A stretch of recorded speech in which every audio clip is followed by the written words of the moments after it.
Have you ever found yourself just staring mesmerized at a tiny physical model of a building? Oh, yeah. Yeah. I mean, it's so easy to dismiss them as just, cute little miniatures, like a dollhouse or something. Right. And in an era where an architect can use an iPad to generate a photorealistic 3D hologram of a skyscraper in like 5 seconds. Yeah, it feels totally counterintuitive. You'd think physical models would be completely obsolete by now. Exactly. Why do the world's most advanced billion-dollar design firms still pay highly trained professionals to sit in a room and literally glue tiny pieces of cardboard together by hand? Well, I mean, we have instant 3D rendering, virtual reality, and digital twins that can simulate exactly how a building will function, even how it heats up in the sun, right? Long before a shovel hits the dirt. Yeah, but if you walk into any serious architecture studio today, the desks are just covered in physical models. Despite all this immersive digital media, physical models remain utterly indispensable to architecture. They are incredibly complex tools of communication, thought, and spatial intelligence. Okay, let's unpack this. So, to really get why architects still rely on glue and cardboard, we kind of have to start by completely unlearning what a physical model actually is. Unlearning. What do you mean? Well, when you look at one, you just naturally assume it is a miniature replica of the building, right?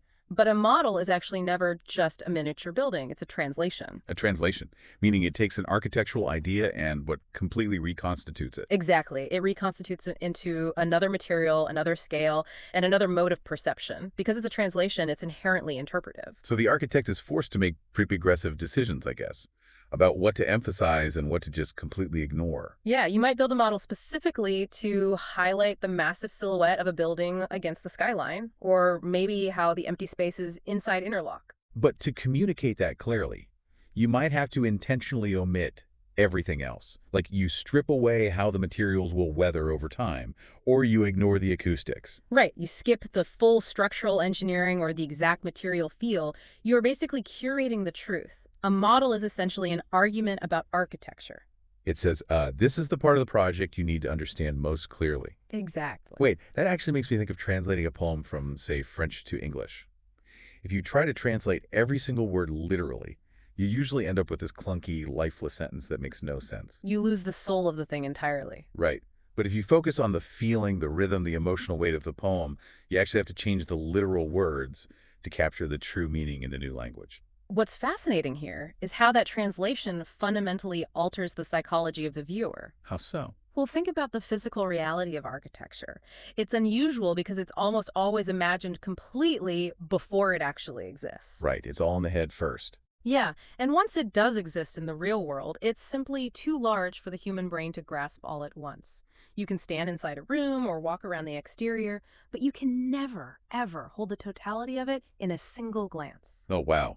Yeah, you're always experiencing a building in fragments, aren't you? Like you Yeah. remember the lobby, then the hallway, then the office. You never see the whole organism. Exactly. But the physical model compresses that massive, ungraspable architecture into a scale that your hands can actually manage.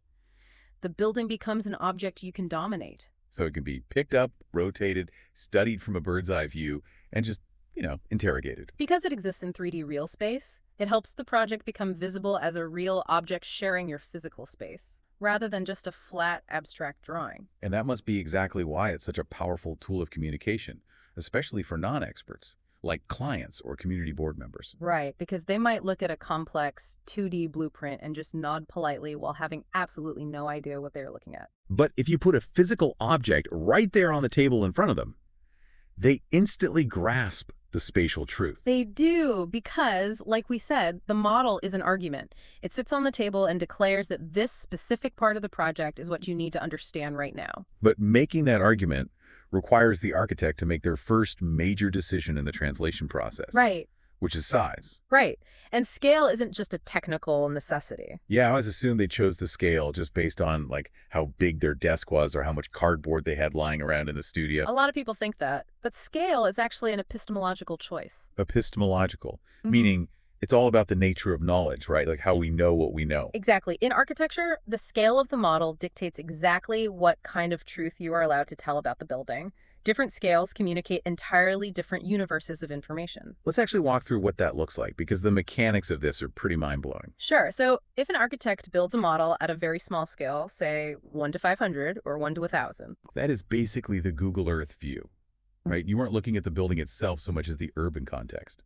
Right, you're looking at how the big, bulky shape of the building, the massing, relates to the site. You see how it aligns with the street or how it sits on a hill. It beautifully shows the building's role in the city, but it tells you absolutely zero about what it feels like to sit inside the living room. No, the living room simply doesn't exist at 1 to 500. If you want to understand the living room, you have to shift your understanding and build a medium scale model. So like maybe 1 to 200 or 1 to 100? Yeah, and at that size, the city vanishes. You stop seeing the neighborhood and start seeing the organization of the building itself.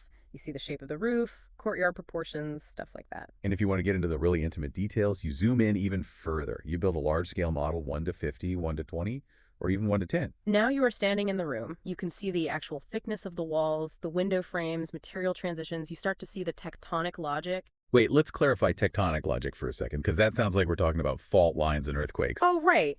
No, in architecture, tectonic logic just means how the building physically fits together, how the layers assemble. Like how a heavy wooden beam actually sits on top of a brick wall. Exactly that. It's the poetry of construction, how pieces meet and how weight is transferred. You can really only explore that at a 1 to 10 scale. Which means at every single scale, something profound is gained, but something else is entirely lost. Right. The architect who shifts between these scales isn't just making different size models, they are forcing themselves to understand their own project differently. Hold on, let me push back on this for a second. Yeah. If scale demands all this interpretation, does a model ever accidentally lie to us? Lie to us? How do you mean? Well, for instance, if you use a thin, flimsy piece of white card to represent what will eventually be a massive, thick concrete wall, doesn't that fundamentally distort the physical reality for the viewer? That's a great question. It creates a tension, certainly. But it's not so much a lie as it is a forced reality check. Scale changes the actual questions the project has to answer. Okay, give me an example. Let's say an architect draws a beautiful courtyard on a flat 2D floor plan. On paper, it looks generous, open, and perfectly balanced. Sounds nice. Right, but then they build a 1 to 100 scale physical model of that exact same plan.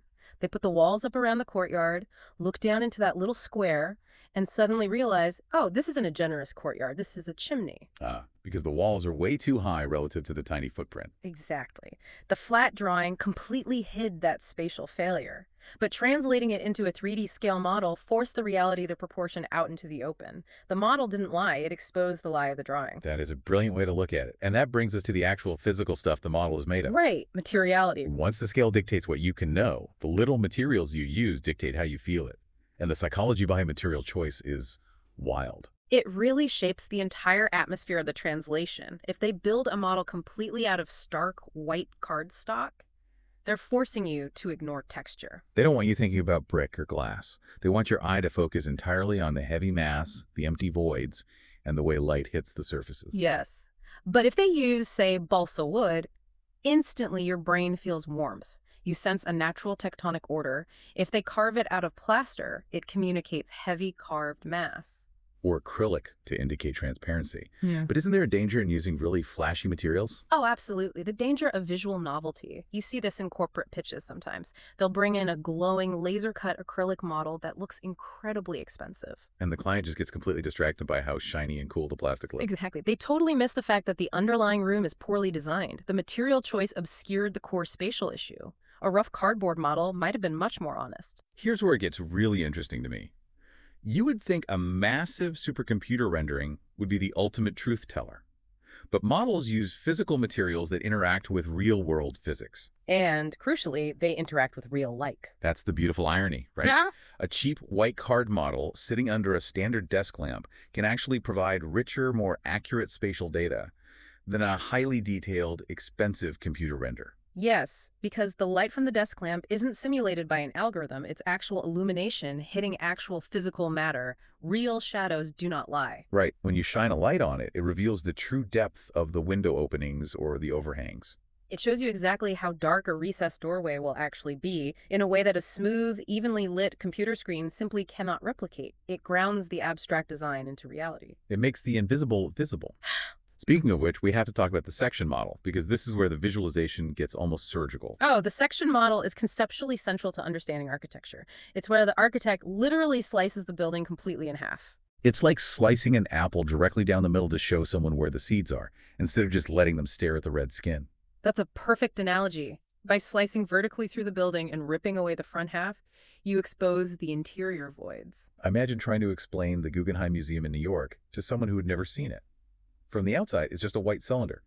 We've sliced that cylinder in half, boom. Suddenly, they see the massive, continuous spiral ramp wrapping around the empty atrium.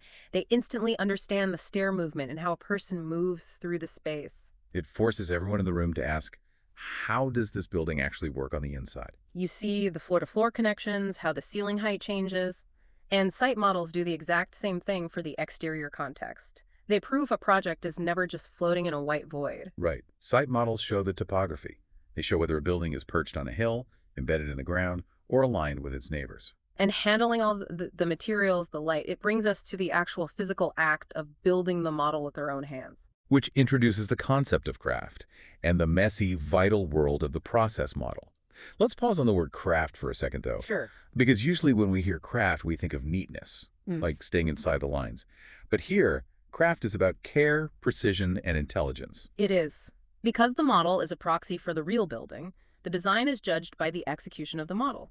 Badly cut planes or sloppy joints totally confuse the reading of a project. A sloppy model makes the underlying architectural idea look unresolved, even if the idea itself is brilliant.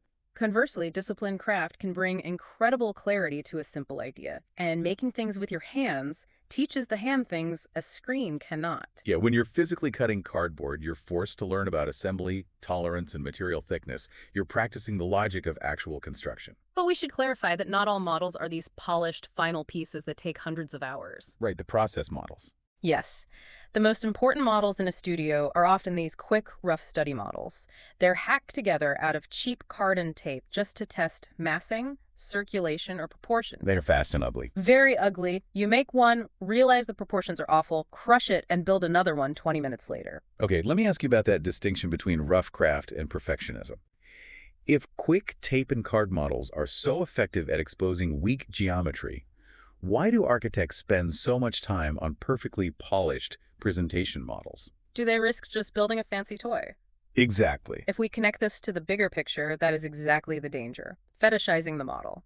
Sometimes a beautifully crafted model is put on a pedestal and admired purely as a precious object. People just marvel at the tiny trees and perfect little stairs. Right, but if it's just admired as a precious object and fails to actually communicate the architecture, the model is a failure. Okay. It has to serve genuine spatial inquiry. It's a tool, not a trophy.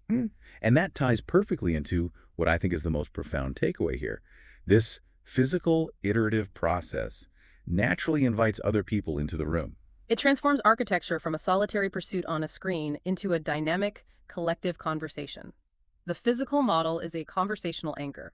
The moment you place a physical model in the center of a table, it instantly invites collective viewing. People naturally gather around it. They lean in, point with their fingers, compare angles, and start asking questions. Yeah. Someone points and says, what if this courtyard were deeper? Or can this roof lift here? You simply cannot replicate that energy staring at a digital screen. The architecture becomes a common object of discussion. Now, to be fair, the model has limits. It simplifies too much, omits material realism, and can distort scale. Plus, they're fragile and time-consuming. Which is exactly why they have to work in tandem with drawings and diagrams. Yes, but the pedagogical value, what it teaches us, is unmatched. It teaches precision, scale-dependent truths, and interpretive representation. So what does this all mean for you, listening right now, even if you are not an architect? There's a profound lesson here about how physical, tangible objects foster radically better collaboration and questioning than a shared digital screen. They slow architecture down just enough for real spatial thinking to occur. It is incredible. Yeah. To quickly recap our journey today, we stripped away the idea of the miniature and saw how models are complex translations. We explored how scale dictates truth, how real light grounds abstract ideas, and how craft turns these objects into conversational anchors. This raises an important question, though. We've seen how these physical models force us to slow down in an age of instant visualization. Yeah. So in a world increasingly obsessed with VR, AI, and digital twins, what other complex problems in our own lives are we failing to fully understand because we no longer build messy physical process models with our own hands? That is a brilliant thought to leave on. The next time you find yourself mesmerized by a tiny model building, you'll know you aren't just looking at a cute toy. You're looking at a hard-fought argument and a profound tool for human connection. Keep exploring.